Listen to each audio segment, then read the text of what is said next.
Hello, welcome to today's video diary for finding my way with Pi, purpose, intention, and emotion. I am Pi. I want to try to more eloquently talk about today this experience that I'm having right now as I am kind of rebuilding myself after burnout and working with my career coach. One of the activities that we do is he calls it 16 questions. In essence, it feels to me like kind of writing my life story. And the concept is that there's themes and, the seeds are planted in your early life and in your relationships and in your experiences for what's most important to you, your strengths, why you are the way you are, why you're doing what you're doing, why, when you find your calling, why is that your calling? Why is it so important to you? I recently feel as if I've discovered my calling through years of work, seeking whole being for myself and well-being for myself. The burnout occurred over the course of like 4 years for me, and during that time I feel like I desperately sought ways to be happy.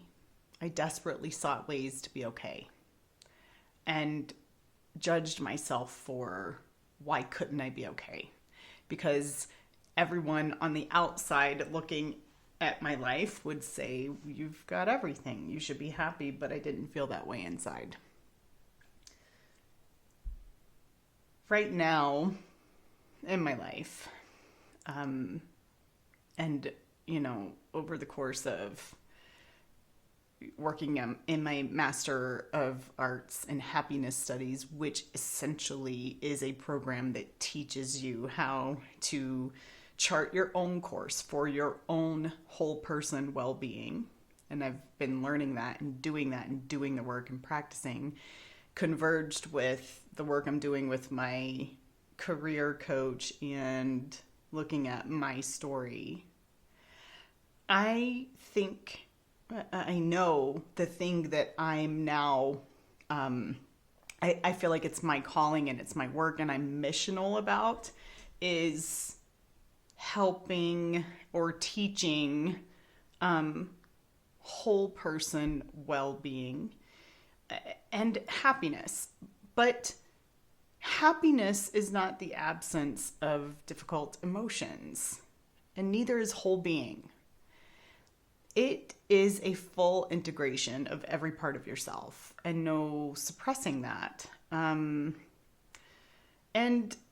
I think that there's some delicate topics here when we talk about this, and where the way that I'm approaching, or I guess I should say, my delicate topics have to do more with what felt like traumas for me that I experienced in my childhood, which I believe many, many humans can relate.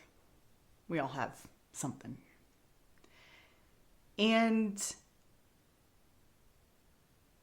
I've realized looking at my story that I'm so missional about this whole being because I knew my dad had so many traumas in his life through whatever he experienced in his family, and there was some. Also, he was a Vietnam War vet. And, when he got home and, my mom's married to him and they're trying to raise children and things were very hard. And my dad didn't know how, and who would, this is not a criticism, it's just an acknowledgement. He did not know how to be whole. He did not know how to be okay with the traumas. And maybe he didn't need to be okay with the traumas. Maybe that's the whole point, that you don't have to be okay with them. But when you numb them or run away from them or suppress them, that's when they do the most hurt. And I'll say but I know my mom and my siblings and others lived some of this hurt too. My dad, worst of all. We lived that hurt.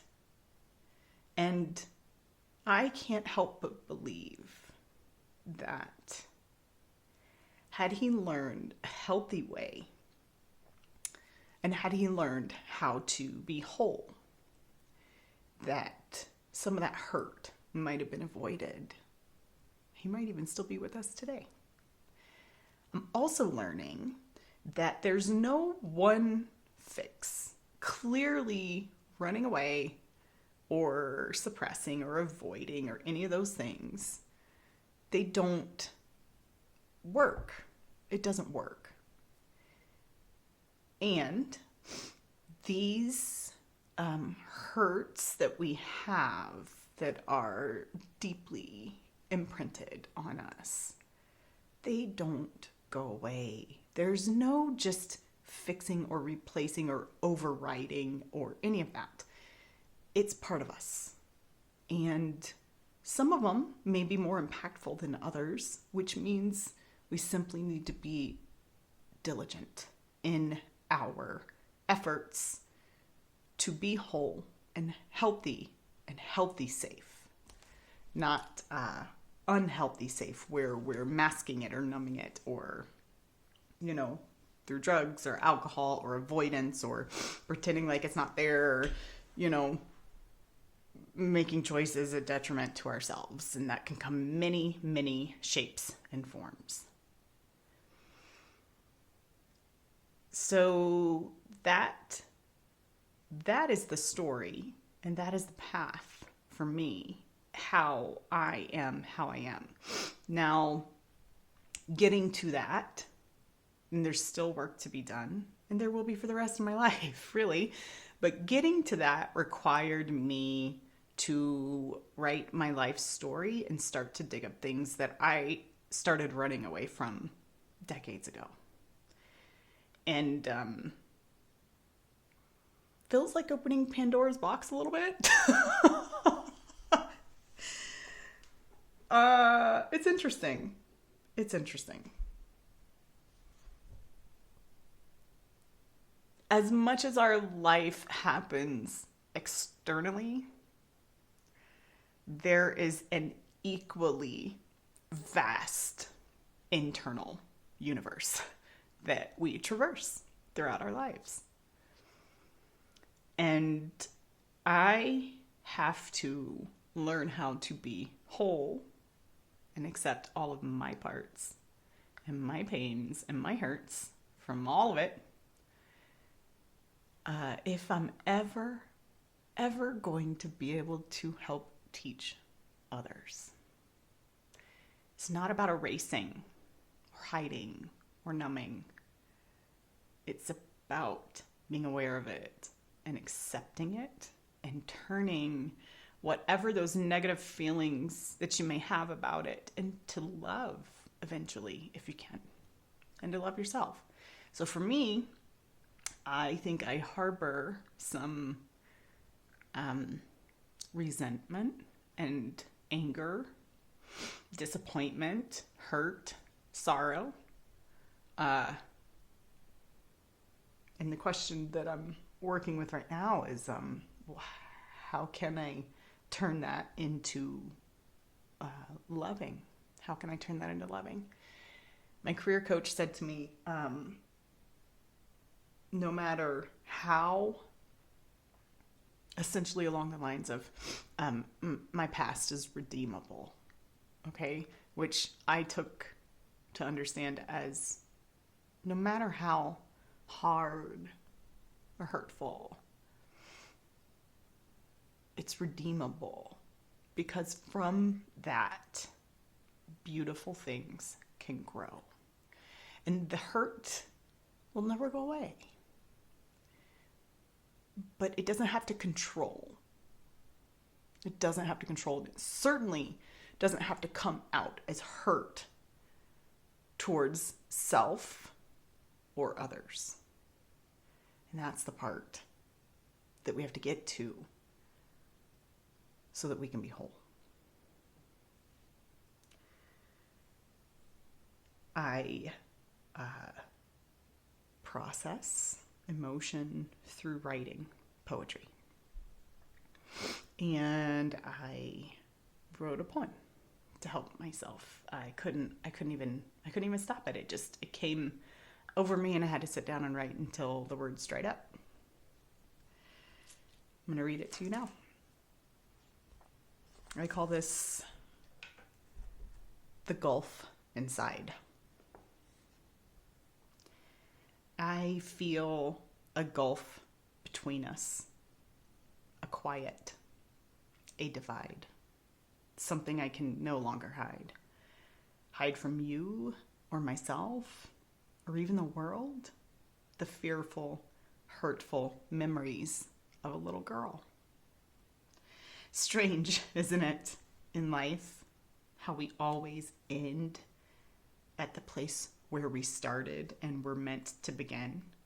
The place where we started, where the soil of our life was tilled, only to return as an adult to harvest and distill.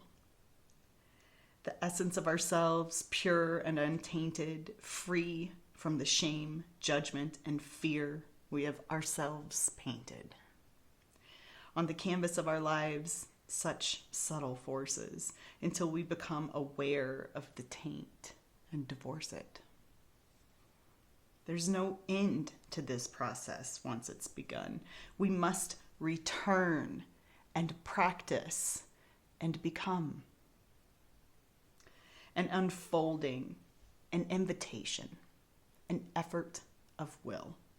Day after day, acceptance and being still. For only when we are still can we see the beauty born from the pain and how to be. For only when we are still can we hear the whispers from our heart held so dear. I set an intention this year and say a daily prayer. I want to be whole and well and clear.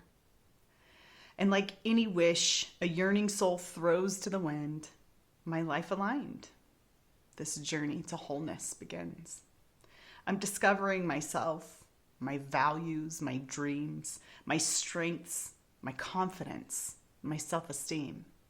I'm learning my story and beginning to believe it can be redeemed.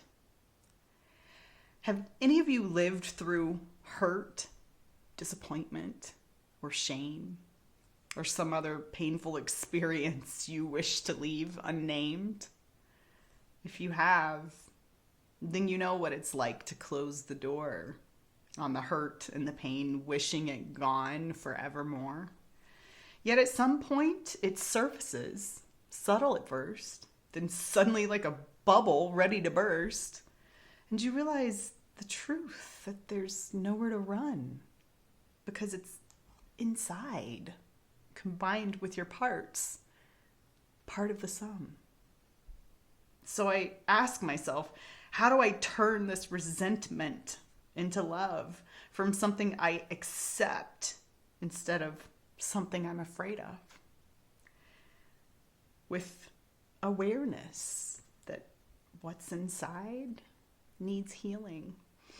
With acceptance of each and every feeling. With understanding that this is part of becoming a whole version of myself, an opportunity for loving. With discernment and clarity for what's most important to me. With action and effort and practice to bring it to be. So what's most important to me? To stop running from the pain that's deep inside, to intentionally and mindfully live, be my own guide, to learn how to live with the pain and embrace the lessons it gives me, to be wholly me so I can fully experience my life as a whole being, to stand in my strengths, do work I love, to be present and enjoy the blessings my life is made up of, to unlock healing in myself and others, to embrace this life and all that it offers.